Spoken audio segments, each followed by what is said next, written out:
ओम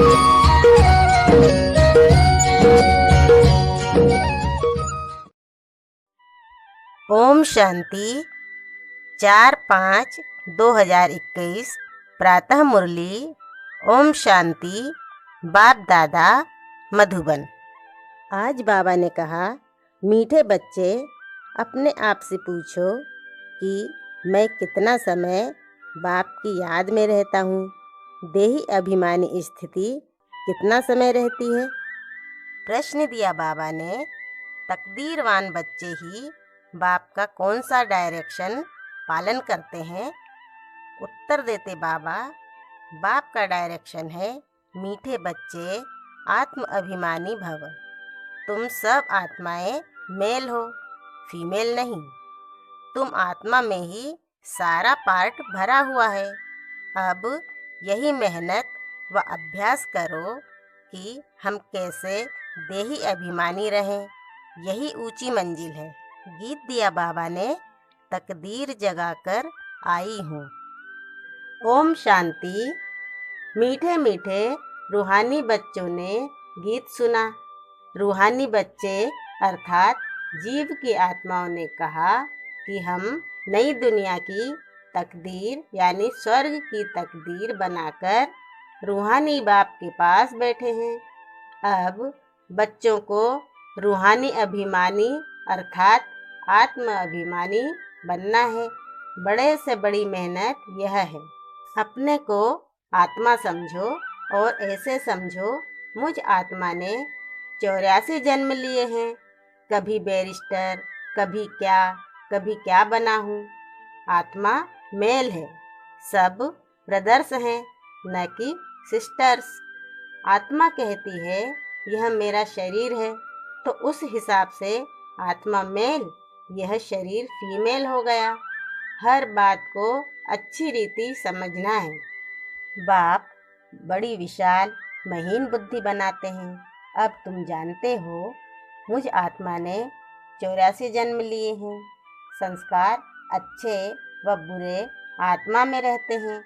उन संस्कारों अनुसार शरीर भी ऐसा मिलता है। सारा मदार आत्मा पर है। यह बहुत बड़ी मेहनत है। जन्म जन्मांतर लौकिक बाप को याद किया, अब पारलौकिक बाप को याद करना है। अपने को घड़ी घड़ी आत्मा समझना है। हम आत्मा यह शरीर लेते हैं। अभी हम आत्माओं को बाप पढ़ाते हैं। यह है रूहानी ज्ञान जो रूहानी बाप देते हैं। पहली मुख्य बात, बच्चों को देही अभिमानी हो रहना है। देही अभिमानी हो रहना यह बड़ी ऊंची मंजिल है। ज्ञान ऊंच नहीं है, ज्ञान में मेहनत नहीं है। सृष्टि चक्र को जानना है। यह है हिस्ट्री ज्योग्राफी। ऊंच ते ऊंच बाप है, फिर है सूक्ष्म वतन में देवताएं। वर्ल्ड की हिस्ट्री ज्योग्राफी तो मनुष्य सृष्टि में होती है। मूल वतन सूक्ष्म वतन में कोई हिस्ट्री ज्योग्राफी नहीं है। वह है ही शांति धाम। सतयुग है सुख धाम, कलयुग है दुख धाम। यहाँ रावण राज में किसको शांति मिल नहीं सकती। अब तुम बच्चों को ज्ञान मिला है। हम आत्मा हैं ही शांति धाम में रहने वाली। यह ऑर्गन्स कर्म करने के लिए हैं। चाहे कर्म करें चाहे न करें, हम तो आत्मा हैं। हमारा स्वधर्म शांत है। कर्म योगी है ना, कर्म भी जरूर करना है। कर्म सन्यासी कभी हो नहीं सकते। यह भी इन सन्यासियों का पार्ट है।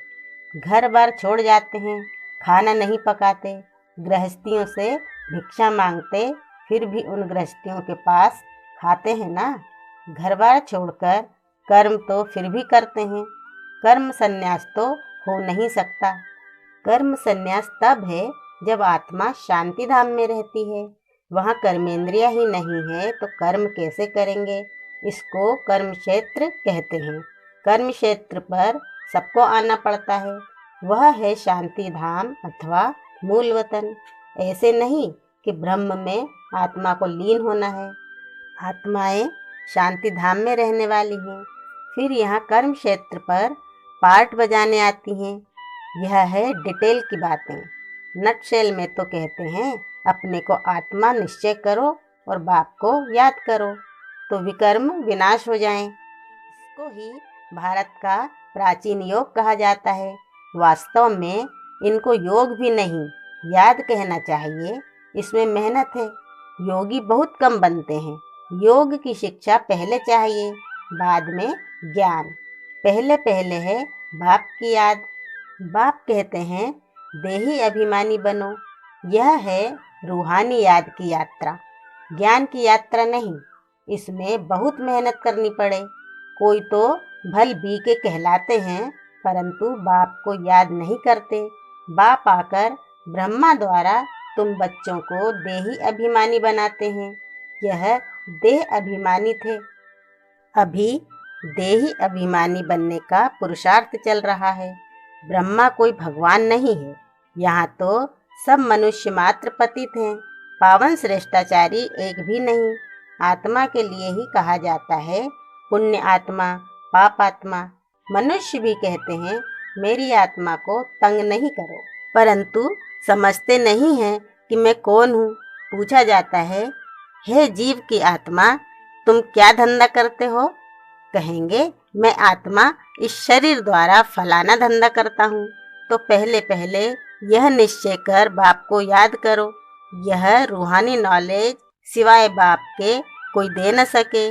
बाप आकर देही अभिमानी बनाते हैं। ऐसे नहीं कि ज्ञान में कोई तीखे जाते हैं तो वह पक्के देही अभिमानी बने हैं।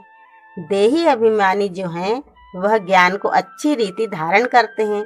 बाकी तो बहुत हैं जो ज्ञान को अच्छी रीति समझते हैं परंतु शिव बाबा की याद भूल जाते हैं।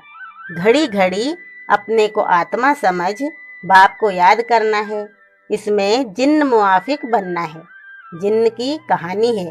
बाप भी यह काम देते हैं, मुझे याद करो नहीं तो माया तुझे खा जाएगी। माया है जिन्न। जितना बाप को याद करेंगे तो विकर्म विनाश होंगे और तुमको बहुत कशिश होगी। माया उल्टा बनाकर तुमको बहुत तूफान में लाएगी। बुद्धि में यही याद रहे कि हम आत्मा बाप के बच्चे हैं। बस इस खुशी में रहना है। देह अभिमान में आने से माया चमाट लगाती है। हाथम ताई का खेल भी दिखाते हैं। मुंह लड़ा डालने से गुम हो जाते हैं। तुमको भी माया तंग नहीं करेगी अगर बाप की याद में रहेंगे तो। इस पर ही युद्ध चलती है। तुम पुरुषार्थ करते हो याद करने का, लेकिन माया ऐसा नाक से पकड़ेगी जो याद करने नहीं देगी। तुम तंग हो सो जाएंगे। इतना माया से युद्ध चलेगी। बाकी वर्ल्ड की हिस्ट्री ज्योग्राफी तो मोस्ट सिंपल है। तुमको घड़ी घड़ी कहा जाता है हमेशा समझो अब हमारे 84 जन्म पूरे हुए। अब हम जाते हैं बाबा से मिलने। यह याद रहना ही मुश्किल है। बाकी किसको समझाना कोई मुश्किल नहीं है। ऐसे नहीं हम तो बहुत अच्छा समझाते हैं। नहीं, पहली पहली बात ही है याद की। प्रदर्शनी में ढेर आते हैं। पहले पहले यह सबक पाठ सिखाना है कि अपने को आत्मा निश्चय कर बाप को याद करो तो तमो प्रधान से सतो प्रधान बनेंगे। पहले लेसन से ही यह देना है। भारत का प्राचीन योग कोई सिखा नहीं सकते। बाप जब आकर सिखाए तब सीख सकते। मनुष्य को राजयोग सिखा नहीं सकते। इम्पॉसिबल है। सतयुग में तो हैं ही पावन। वहाँ तो प्रारब्ध भोगते हैं। वहाँ ज्ञान अज्ञान की बात ही नहीं। भक्ति मार्ग में ही बाप को पुकारते हैं कि आकर दुख हरो, सुख दो।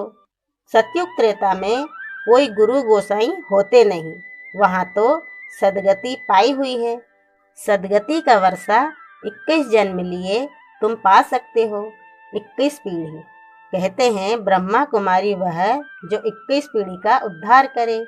यह भारत में ही गाया जाता है। भारत में ही तुमको 21 पीढ़ी का वर्षा मिलता है। वहाँ तुम एक ही देवी देवता धर्म वाले होते हो, दूसरा कोई धर्म नहीं। बाप आकर तुमको मनुष्य से देवता बनाते हैं।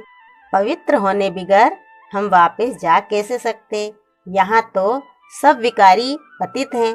जो जो धर्म स्थापक हैं वह फिर पालना करते हैं। उनके धर्म की वृद्धि होती जाती है। वापस कोई भी जा नहीं सकता। एक भी एक्टर वापस जा नहीं सकता। सबको सतो प्रधान सतो रजो तमो में आना ही है। ब्रह्मा के लिए भी कहते हैं ब्रह्मा का दिन ब्रह्मा की रात। तो क्या सृष्टि में अकेला ही ब्रह्मा होगा क्या? अभी तुम ब्राह्मण कुल के बन रहे हो। तुम रात में थे, अब दिन में जा रहे हो। तुमको समझाया है कि कितना समय पूज्य पने में रहते हो, कितने जन्म पुजारी बनते हो।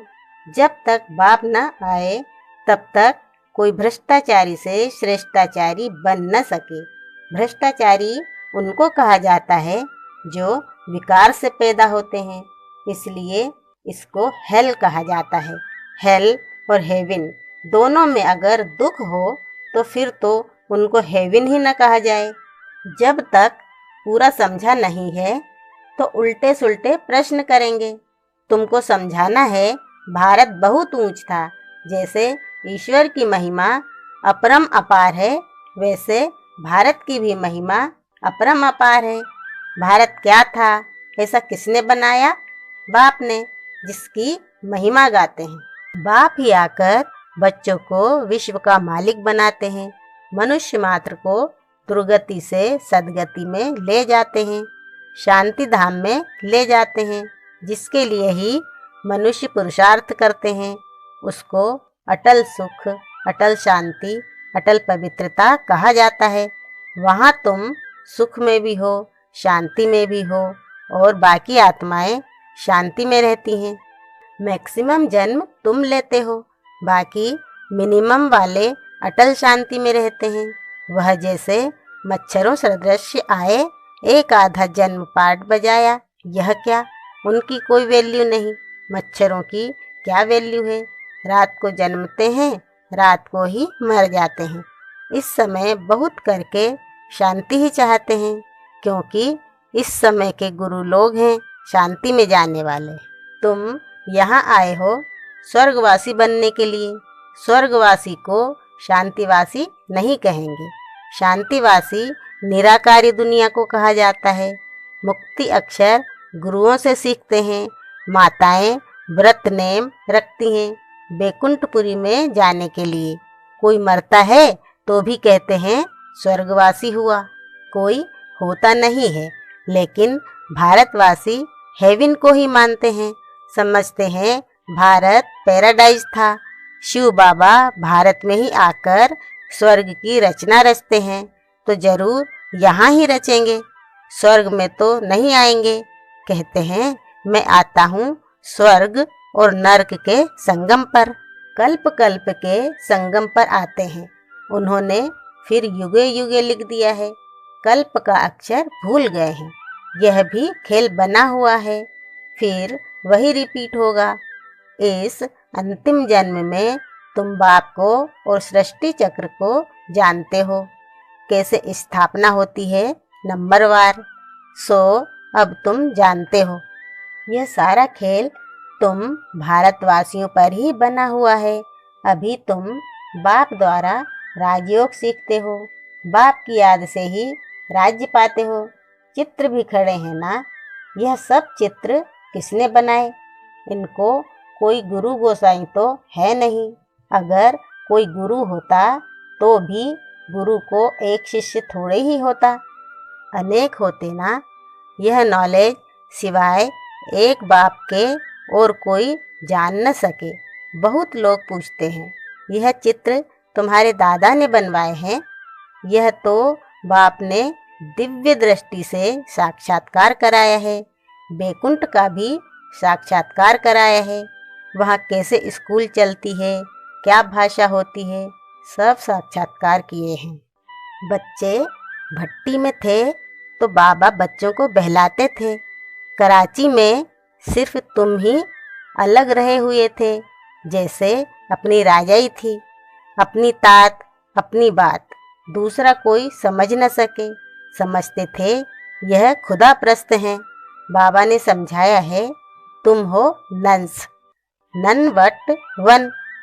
एक बाप के सिवाय और कोई को याद नहीं करना। वह नंस क्राइस्ट को ही जानती हैं, उनके सिवाय कोई को नहीं। तुम जानते हो वर्षा एक शिव बाबा से मिलता है। शिव बाबा तो है बिंदी, वह भी कोई द्वारा ही समझाएंगे ना। प्रजापिता ब्रह्मा तो जरूर यहाँ होगा। बाप कहते हैं इनके बहुत जन्मों के अंत के जन्म में पति शरीर में प्रवेश करता हूँ। अच्छा, मीठे मीठे सिकीलिधे बच्चों प्रति माता पिता बाप दादा का याद प्यार और गुड मॉर्निंग। रूहानी बाप की रूहानी बच्चों को नमस्ते, और हम रूहानी बच्चों की रूहानी माता पिता बाप दादा को याद प्यार, गुड मॉर्निंग और नमस्ते नमस्ते नमस्ते। ओम शांति बाबा, ओम शांति। शुक्रिया बाबा, शुक्रिया। धारणा के लिए मुख्य सार। पहला पॉइंट है, ज्ञान को अच्छी रीति धारण कर देही अभिमानी बनना है। यही मेहनत है, यही ऊंची मंजिल है। इस मेहनत से आत्मा को सतो प्रधान बनाना है। दूसरा पॉइंट है, जिन्न बनकर याद की यात्रा करनी है। माया कितने भी विघ्न डाले, लेकिन मुख में मुलहरा डाल देना है। माया से तंग नहीं होना है। एक की याद में रहकर तूफान हटा देने हैं। वरदान दिया बाबा ने, अलौकिक खेल और खिलौनों से खेलते हुए सदा शक्तिशाली बनने वाले अचल अडोल भव। अलौकिक जीवन में माया के विघ्न आना भी अलौकिक खेल है। जैसे शारीरिक शक्ति के लिए खेल कराया जाता है, ऐसे अलौकिक युग में परिस्थितियों को खिलौना समझकर यह अलौकिक खेल खेलो। इनसे डरो व घबराओ नहीं। सर्व संकल्पों सहित स्वयं को बाप दादा पर बलिहार कर दो तो माया कभी वार नहीं कर सकती। रोज अमृत वेले साक्षी बन स्वयं का सर्व शक्तियों से श्रृंगार करो तो अचल अडोल रहेंगे। स्लोगन दिया बाबा ने, कोई भी संसार समाचार सुनना सुनाना, यह भी स्वयं में किचड़ा जमा करना है। ओम शांति।